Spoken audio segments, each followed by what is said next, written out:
Hey, what's up, drummers? I am here at Sweetwater, and today I am talking about how to make rudiments a lot more fun. You know, everybody says like, oh, you want to get better and faster, you sit down with a practice pad, turn on your metronome, and you just play rudiments for hours at a time. And while I'm not saying that is not helpful, it is very helpful. A lot of times that can be boring. I know that I certainly don't really enjoy sitting down and practicing rudiments for hours at a time with a practice pad and a little metronome going ding, ding, ding. So, how do we make it more fun? Well, in this way, I've got 3 ways to make rudiments more fun. The first one is to use a song, whether it's your favorite song, whether it's a drumless track that you get from somewhere. There are a lot of options in the music realm of different tempos that you can use to actually practice your rudiments, because as we all know, most popular music nowadays and most music in general is recorded to a metronome. So that means that your song can be a metronome. So you can take your paradiddles, your flam accent, whatever it is that you're working on, and you can actually play that along to your favorite song. And when you do that, it kind of just adds a different vibe. It makes it a lot more fun. It makes it more enjoyable, especially when you're trying to come up with different ways to use those rudiments within that song. So let's take a look at how I can use the rudiments that I'm working on inside of a song.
All right, so for your second way of making rudiments a lot more fun, you can get behind a kit. Now this may seem like common sense for you, but the thing is, practicing on a practice pad is one type of learning, but actually being able to put it behind a kit and moving it around the kit, so you move it onto the toms, you put the accent on the ride bell, all these different things are ways to challenge yourself to take that rudiment that you're working on and use it in a new way. Now, of course, this one can compound with the first step, and you're able to actually practice behind a kit to your favorite songs. And so I like to do both at the same time, turn on one of my favorite tracks or a drumless track I'm working on, and practice those rudiments while moving it around the kit.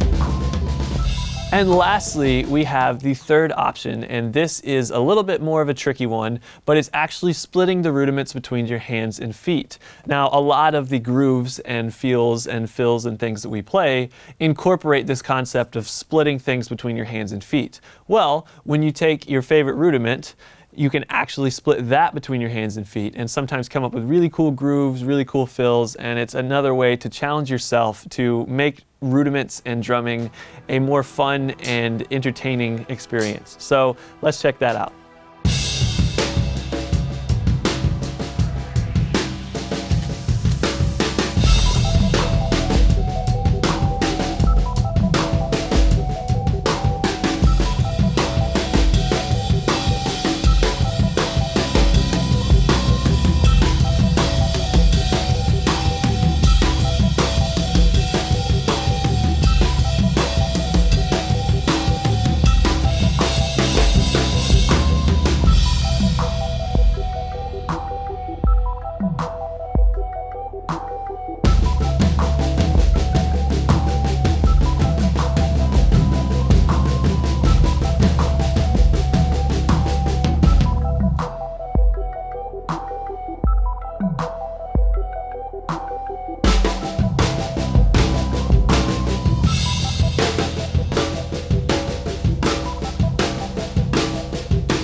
So there you have it, 3 ways to make drumming and rudiments a lot more fun in your practice room. No more just sitting down with a metronome, although you should still do that sometimes.